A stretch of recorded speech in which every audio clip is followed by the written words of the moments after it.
এইবাৰ মহিলাসকলক বেছি দেখা গৈছিল। তো সেইকাৰণে এইবাৰ চৰকাৰে কি কৰিব, মহিলাসকলৰ যিখিনি আঁচনি আছে সেই আঁচনি খুব সোনকালে বৃদ্ধি কৰাৰ এটা সিদ্ধান্ত লৈছে। মানে আপোনালোকৰ যিখিনি অৰুণোদয় আঁচনি হওক বা আপোনালোকৰ যিখিনি সকলোৱে এটা প্ৰশ্ন সুধি আছে যে নতুন আঁচনিসমূহ কেতিয়াৰ পৰা আৰম্ভ হ'ব। ঠিক আছে, তো আজিৰ ভিডিঅ'ত মই আপোনালোকক সেইটোৱে ক'বলৈ যাম। আজিৰ ভিডিঅ'ত আপোনালোকে গম পাব যে নতুন আঁচনিসমূহ আপোনালোকে কেতিয়াৰ পৰা দিব। অৰুণোদয় হওক, PM কিষাণ হওক, আপোনালোকৰ যিসমূহ স্কলাৰশ্বিপ আছে ষ্টুডেণ্টৰ, সেইবিলাক গোটেইবিলাক আঁচনি কেতিয়াৰ পৰা আৰম্ভ কৰা হ'ব, কেতিয়াৰ পৰা বৃদ্ধি কৰিব, কেনেকৈ কৰিব, কি কৰিব, সকলো ধৰণৰ কথা আজিৰ ভিডিঅ'ত মই আপোনালোকক ক'ম। গতিকে ভিডিঅ'টো সম্পূৰ্ণ শেষলৈকে চাব। ভিডিঅ'টো আপোনালোকে শেষলৈকে চালে বহুত কথা গম পাব। গতিকে ভিডিঅ'টো আজি সম্পূৰ্ণ শেষলৈকে চাব। অসমৰ ৰাজনীতিত এতিয়া বৃহৎ পৰিৱৰ্তনৰ সৃষ্টি হৈছে। এছেম্বলি ইলেকশ্যন হৈ গ'ল, ৰিজাল্ট দিলে, চৰকাৰ গঠন হ'ল, তাৰপিছত শপত গ্ৰহণো হৈ গ'ল। মুখ্যমন্ত্ৰী হিচাপে ডক্টৰ হিমন্ত বিশ্ব শৰ্মা ডাঙৰীয়াই পুনৰবাৰ শপত গ্ৰহণ কৰিলে। এতিয়া প্ৰশ্নটো হ'ল, যিখিনি চৰকাৰী আঁচনি আছে, চাকৰি আছে, আঁচনি আছে, বহুতো ধৰণৰ যিখিনি আহিবলগীয়া নটিফিকেশ্যন আছে, সেই আঁচনিসমূহ কেতিয়াৰ পৰা আৰু কেনেকৈ আৰম্ভ কৰিব বা কেতিয়াৰ পৰা আৰম্ভ কৰিব, এইসমূহ আঁচনি চৰকাৰে কেনেকৈ নতুনকৈ এইবাৰ পৰিকল্পনা কৰিব, আজিৰ ভিডিঅ'ত আমি এইখিনি কথাই জানিম। গতিকে ভিডিঅ'টো সম্পূৰ্ণ শেষলৈকে চাব, স্কিপ নকৰিব। যদি ভিডিঅ'টো ভাল লাগে তেনেহ'লে লাইক কৰি দিব, আৰু যদি চেনেলটোলৈ প্ৰথমবাৰৰ কাৰণে আহিছে তেনেহ'লে মোৰ চেনেলটো আপোনালোকে ছাবস্ক্ৰাইব কৰিবলৈ নাপাহৰিব, কাৰণ এনেকুৱা ধৰণৰ ইম্পৰ্টেণ্ট আৰু ইনফৰ্মেটিভ ভিডিঅ' মই আপোনালোকৰ কাৰণে সদায় লৈ আহোঁ। গতিকে ভিডিঅ'টো এতিয়া আৰম্ভ কৰোঁ। 12 মে তাৰিখে গুৱাহাটীৰ খানাপাৰাত ভেটেৰিনেৰী ফিল্ডত শপত গ্ৰহণ কৰিলে। এতিয়া আমাৰ চৰকাৰ গঠন হ'ব, তাৰপিছত নতুন কেবিনেট গঠন হ'ব। কেবিনেট গঠন হোৱাৰ পিছত কি হ'ব, প্ৰত্যেক ডিপাৰ্টমেণ্টকে এটা এটা মিনিষ্টাৰ ৰখা হ'ব। মানে যেনেকৈ আপোনালোকৰ PM কিষাণ আছে, অৰুণোদয় আছে, আৰু বহুতো স্কলাৰশ্বিপ আছে ষ্টুডেণ্টৰ, সেইবিলাক বৃদ্ধ পেঞ্চন আছে, সেইবিলাকৰ প্ৰত্যেকৰে ডিপাৰ্টমেণ্ট এটা আছে। ঠিক আছে, তো অৰুণোদয় আঁচনিৰ ডিপাৰ্টমেণ্ট বেলেগ, তাৰপিছত স্কলাৰশ্বিপ আঁচনিৰ স্কলাৰশ্বিপবিলাকৰ ডিপাৰ্টমেণ্ট বেলেগ, PM কিষাণৰ ডিপাৰ্টমেণ্ট বেলেগ, তেনেকৈ ভাগত ভাগ কৰা হ'ব এইবিলাক মিনিষ্টাৰ। ঠিক আছে, আৰু এই মিনিষ্টাৰবোৰে কি কৰিব, শপত গ্ৰহণৰ পিছত এই মিনিষ্টাৰবোৰে কি কৰিব, নিজা নিজা ডিপাৰ্টমেণ্টবিলাক তেওঁলোকে চাব। যেনে ধৰক আপোনালোকৰ অৰুণোদয় আঁচনিটো এতিয়া কেতিয়াৰ পৰা দিব, কিমানকৈ দিব বা কেনেকৈ দিব, নতুনকৈ ফৰ্ম জমা ল'বনে আৰু কিবা কৰিব, তো এইবিলাক ডিপাৰ্টমেণ্ট তেওঁলোকক ভগাই দিয়া হ'ব শপত গ্ৰহণৰ পিছত।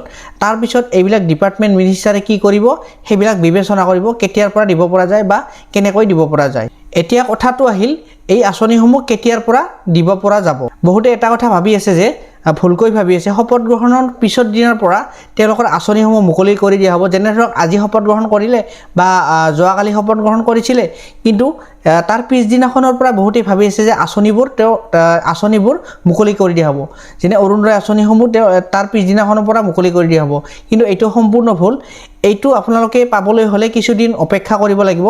কেইদিন অপেক্ষা কৰিব লাগে, কি কৰিব লাগে, এতিয়া মই আপোনালোকক ষ্টেপ বাই ষ্টেপ কৈ যাম, আপোনালোকে শুনি যাব। শপত গ্ৰহণ হোৱাৰ পিছত প্ৰচেছ কি, কেনেকৈ যাব এই আঁচনিসমূহ বা আপোনালোকৰ যিবিলাক চৰকাৰী চাকৰিসমূহ আছে, কেনেকৈ ষ্টেপ বাই ষ্টেপ প্ৰচেছসমূহ কি কি, এতিয়া মই আপোনালোকক ধুনীয়াকৈ কৈ যাম। 12 মে তাৰিখে আপোনালোকৰ যিটো শপত গ্ৰহণ আছিল সেইটো হৈ গ'ল। তাৰে পিছত 7 দিনৰ ভিতৰত এই ডিপাৰ্টমেণ্টবোৰ গঠন হ'ব। ডিপাৰ্টমেণ্টবোৰ মই আপোনালোকক আগতে ক'লোঁ, যেনে ধৰক আঁচনিসমূহ, স্কলাৰশ্বিপসমূহ, যিখিনি চাকৰি আছে, কিষাণৰ আপোনালোকৰ PM কিষাণ ৰিলেটেড হওক, এগ্ৰিকালচাৰ ডিপাৰ্টমেণ্ট হওক, তেনেকুৱা ধৰণৰ সকলো ডিপাৰ্টমেণ্টবোৰ মিনিষ্টাৰবোৰক তেওঁলোকে কি কৰিব, ভগাই দিব। তাৰপিছত কি হ'ব, বাজেট এপ্ৰুভেল হ'ব, বাজেট দাখিল হ'ব। ধৰি লওক এইবাৰ এইটো বছৰত অৰুণোদয় আঁচনি কিমান দিব, এইটো বছৰত PM কিষাণ কিমান দিব, এইটো বছৰত স্কলাৰশ্বিপ কিমান দিব, বাবু আঁচনি কিমান দিব, নিযুত মইনা আঁচনি কিমান দিব, সেইবিলাক বাজেট তেওঁলোকে নিৰ্ধাৰণ কৰিব। বাজেট দাখিল হোৱাৰ পিছত তেওঁলোকৰ ফাণ্ডবোৰ এপ্ৰুভেল হ'ব, এইখিনি দিব পৰা যাবনে নাযায়, কেনেকৈ দিব, বা তাৰে কিছুমান বাজেট ৰিজেক্ট হ'ব, কিছুমান এপ্ৰুভেল হ'ব, কিমানকৈ দিব লাগে, কি কৰিব লাগে। অৰুণোদয় আঁচনি 1250 টকাকৈ দিব পৰা যাবনে, 3000কৈ দিব পৰা যাব, এইবিলাক তেওঁলোকে বাজেট কৰিব। বাজেট দিয়াৰ পিছত তেওঁলোকে দাখিল কৰিব। বাজেট দাখিল কৰাৰ পিছত তেওঁলোকে চৰকাৰে কি কৰিব, এপ্ৰুভেল কৰিব বা ৰিজেক্ট কৰিব।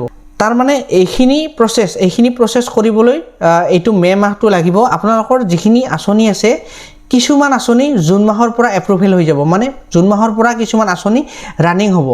সেইবিলাক আঁচনি মই আপোনালোকক কৈ আছোঁ, কোনবিলাক আঁচনি জুনৰ পৰা আৰম্ভ হ'ব, কোনবিলাক আঁচনি জুলাইৰ পৰা আৰম্ভ হ'ব, সকলোবিলাক এতিয়া মই আপোনালোকক ধুনীয়াকৈ কৈ আছোঁ। যিবিলাক আঁচনি জুনৰ পৰা আৰম্ভ হ'ব, সেইবিলাক আঁচনি মই আপোনালোকক এতিয়া কৈ আছোঁ। অৰুণোদয় আঁচনি, বৃদ্ধ পেঞ্চন, ৰেচন কাৰ্ড, নিযুত মইনা, আৰু স্কুলৰ ছাত্ৰসকলৰ বাবে যিবিলাক স্কলাৰশ্বিপ আছে সেইবোৰ ৰানিং হৈ থাকিব, চলি থাকিব, সেইবোৰ বন্ধ নহয়। এতিয়ালৈকে কোনো খবৰ অহা নাই যে সেইবোৰ বন্ধ হ'ব। সেইবোৰ জুন মাহৰ পৰা প্ৰচেছিঙৰ আৰম্ভ হ'ব বা তেওঁলোকে দিয়া শুভাৰম্ভণি কৰিব। এইবিলাক আঁচনিসমূহ আপোনালোকৰ জুনৰ পৰা আৰম্ভ কৰিব। অৰুণোদয় আঁচনি হওক, আপোনালোকৰ যিটো ক'লোঁ বৃদ্ধ পেঞ্চন, ৰেচন কাৰ্ড, স্কলাৰশ্বিপ, এইবিলাক নিযুত মইনা আঁচনি, এইবিলাক জুন মাহৰ পৰা চলি যাব।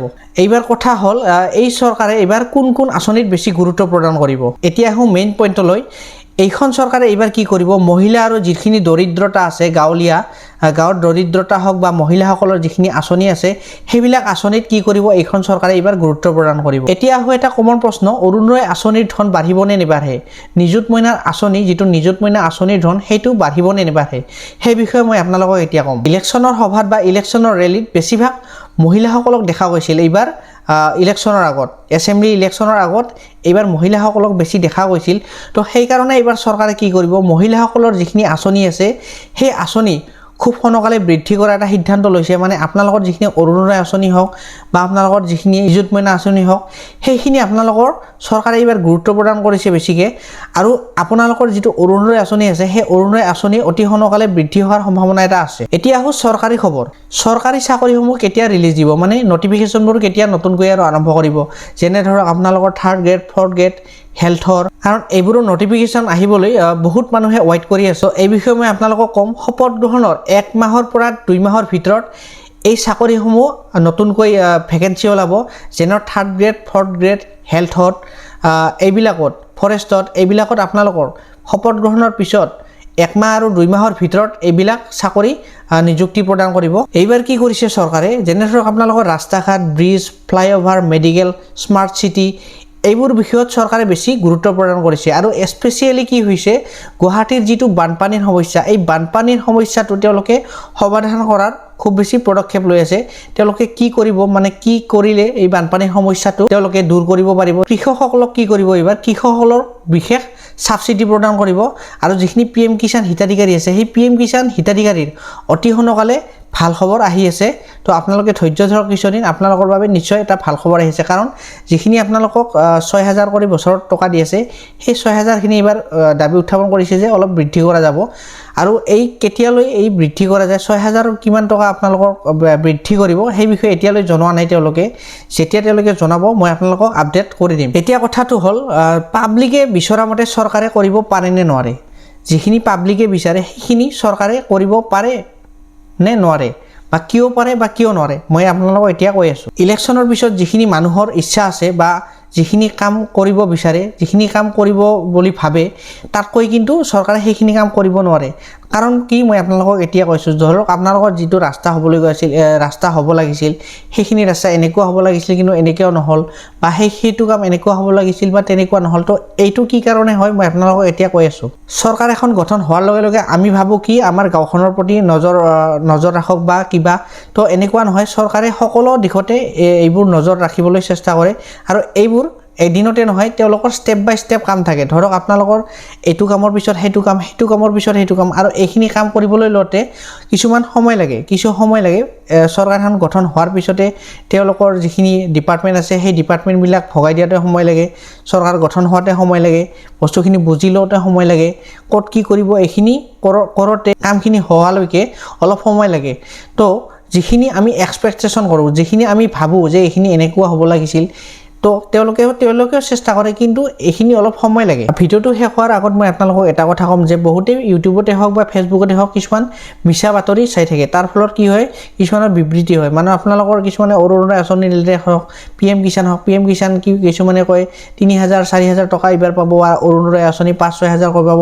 গতিকে আপোনালোকে এনেকুৱা ধৰণৰ বাতৰিৰ পৰা আপোনালোকে সাৱধান থাকক। আমি যেতিয়াই এইবিলাক চৰকাৰী যিবিলাক আপোনালোকৰ আঁচনি আছে, চৰকাৰী যিকোনো ধৰণৰ চাকৰি ৰিলেটেড হওক, আঁচনি ৰিলেটেড হওক, আমি সম্পূৰ্ণ তথ্য লৈ পেলাই আপোনালোকৰ আগত ব্যক্ত কৰোঁ। গতিকে এনেকুৱা ভিডিঅ' আপোনালোকে চাবৰ কাৰণে মোৰ চেনেলটো ছাবস্ক্ৰাইব কৰি থ'বলৈ নাপাহৰিব। যদি ভিডিঅ'টো ভাল লাগিল তেনেহ'লে ভিডিঅ'টো এটা লাইক কৰি দিব, আৰু যদি চেনেলটোলৈ প্ৰথমবাৰ কাৰণে আহিছিল তেনেহ'লে মোৰ চেনেলটো আপোনালোকে ছাবস্ক্ৰাইব কৰিবলৈ নাপাহৰিব। গতিকে আজিলৈ ধন্যবাদ, লগ পাম নেক্সট ভিডিঅ'।